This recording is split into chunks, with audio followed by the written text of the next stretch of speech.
Back in the ring on Fox as he takes on Shawn West. Joey, what's happening? Not much. How are you? Doing good, doing good. I assume you. I mean, you look relaxed here. I guess you're in the hotel room in L.A.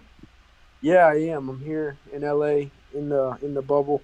Can't really do much other than what I'm doing right here. So I'm just watching a lot of boxing Well, and wrestling. talk about that for a second. Obviously this is a different type of fight week where you're in this bubble where you're pretty much in your room. I guess you can maybe go out to get some food. Somewhere in the Yeah. hotel.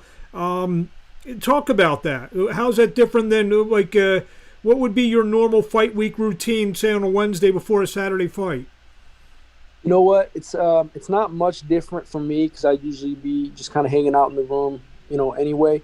The real difference is that I don't have the same team with me that I usually have. I've got my dad with me, and I've got my assistant coach Jim with me. But other than that, I usually have a good. I've got my family, my whole family. It's always a whole family, Hmm. event. So I've got my mom, my little brother, my sister. I usually have my videographer, my photographer, who are both very close to me. I've got my strength and conditioning coach Josh, that isn't here, that's usually here.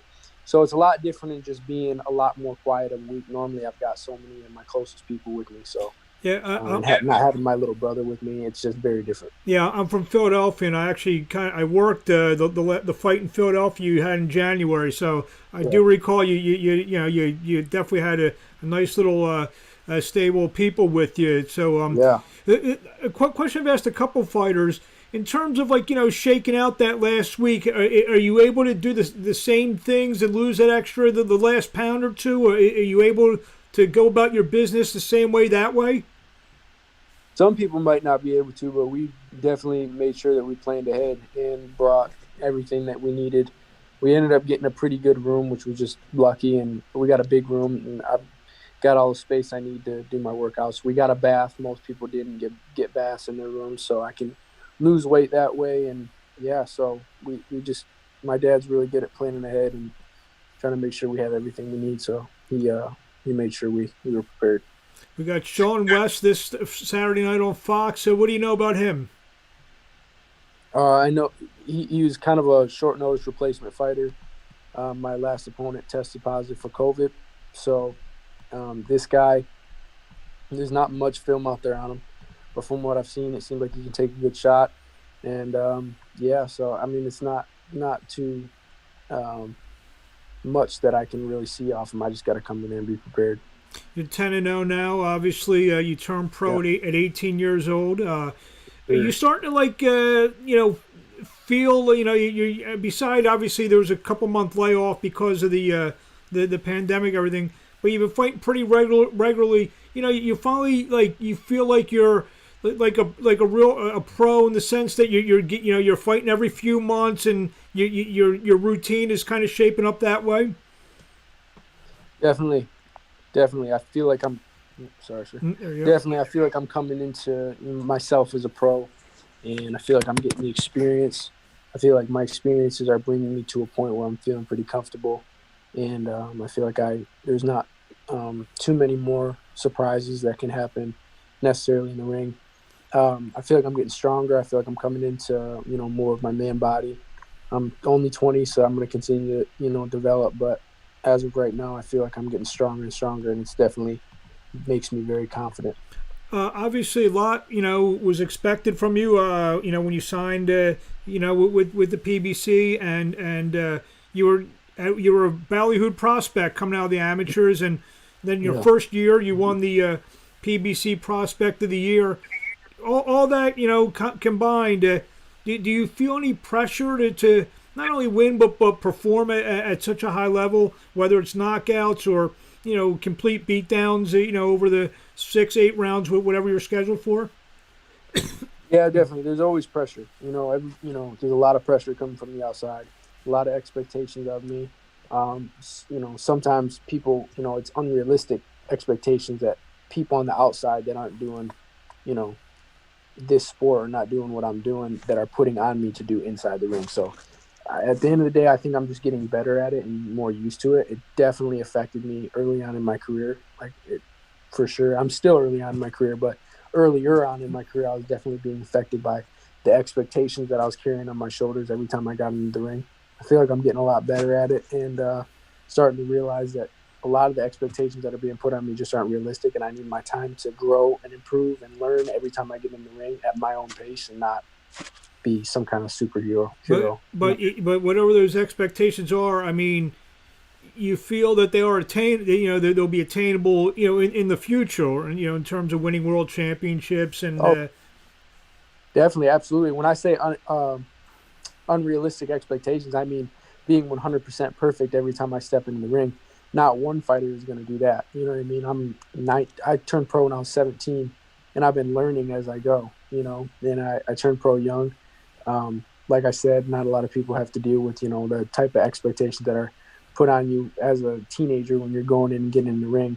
But those expectations I have in myself are highly attainable, and I wouldn't be in the position that PBC is putting me in if they didn't believe that too. And it gives me a lot of confidence knowing that my promotional team that's behind me have a lot of faith in me and have faith that I'm going to go on and win those titles and fight for those championships.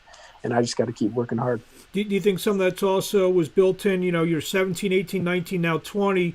You're getting great spots in terms of you were on the FS1 portion of some major pay-per-view events. Yeah, You're on Fox Saturday night in a prime position. You think some of that also, people start seeing that as well? Yeah, definitely. I think so. Yeah, I think that has a lot to do with that and just the positions that I've been put in. I try to make the most of every position that, I'm put in. I work extremely hard, and when I go out there, I try to put on a good show for everybody. Are there any parts in your mind? I know you gave me a great answer a couple minutes ago. You're going to go at your own pace. But is there a day you wake up, you say, you know what, I think I'm ready for this kind of guy or that kind of guy? Does that ever creep into your mind? I feel like that all the time. I feel that now. And most of what's keeping me, pacing myself is the matchmakers and Heyman's people. They're very good at what they do, and Al Heyman's very good at what he does. And they know the pace that I need to go at to get where I need to be. They've put so many people there. They've put so many people, and helped so many people get to the top, and they know what I need to do. But as a fighter, I'm confident, and I'm feeling like I'm ready for a lot of these guys now. So, as you mentioned before, it's a family affair with you. And your dad's your trainer. How were you able to, during the couple months shutdown with the pandemic? How were you able? Do you have your own gym? Were you able to sneak into some gyms? Were you able to, keep fit that way? Yeah, I have a facility that I have access to all the time. So that wasn't really a problem for me as it was for some people. I was good. I could use the gym whenever I wanted. I've been training for the last 12 weeks now straight. So I'm definitely have been in the gym. In a perfect world, how many fights do you see yourself maybe getting before the end of the year? Probably three more, maybe including this one. Yeah. And you had the one in January, so 4. So for most fighters, that's pretty full year, to get 4 fights in these days. So absolutely. And I know you were fighting, pretty regularly, for the first couple years of your career. In a sense, did the pandemic kind of shut down maybe help you a little bit? Maybe try to everyone needs a break from everything they're doing. Did you feel that helped you a little bit? Definitely, yeah, definitely. It was the first time that I'd kind of been forced to take a break for a long time, and I'll never willingly stop training or stop. And it forced me to kind of take a month, 6 weeks where I just kind of spent time with my wife, and it was a great time for me, a great time where my body healed and I got very healthy and rested up, and then came back to the gym better than ever. So definitely it worked out well for me. A couple last questions. Obviously, you've built up a pretty good fan base, like I said, being on the shows that you've been on. And what do you want to say to the fans out there before we see you Saturday night on Fox? Yeah, I've got some really great supporters, and I just am excited to go out there, as I always am, and put on a good show for them. And if I ever that's always my main goal, is to go out and just give excitement to people. And when I fight, I know my whole hometown and whole home state are behind me and they're watching me. And that's something that I'm really excited for, because I know sports have kind of they're just now starting to come back.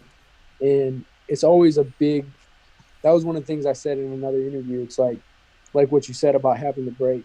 It became so routine for me. I was fighting I was fighting 5 times the first couple of years, and then 4 this year, most likely.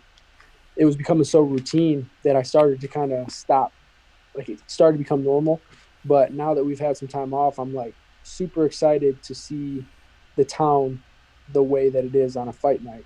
When I fight, it's really humbling seeing the support that everything stops. Everybody watches the fight, and everybody's all over social media showing their support and showing that they're watching the fight, and all the restaurants and all the local. It's like no other. I come from a small town too, so it's just the support's like nothing else. So it makes me extremely excited to give that excitement back. I would imagine a goal of yours would be to either bring a big fight or a world title fight back to your hometown. What would happen then if that happened? I'm sure you've thought about it 100 times. Yeah, it's my dream. That's my dream, and I think we'll probably fight there even before I fight for the title, maybe for one of my first 10 rounders or something. It's definitely my dream, because if the way that the town is and the area is when I'm fighting somewhere else, I can only imagine how it'd be if I fought there. And we've got some good arenas around the area, and it'd be a dream come true to see everybody in one building having a blast and watching a fight. I guess the Fox numbers on Saturday night in Michigan are going to be astronomical. I would imagine the viewership. Thanks. Yeah, it's usually pretty good. And last question I ask everyone: if anyone wants to follow you on the social media, where do we find you? Yep, at Joey D. Spencer on Instagram and at JSNation_ on Twitter. You can find me either of those places. Thank you very much for a few times. We wish you best of luck Saturday night. We'll be watching. We'll talk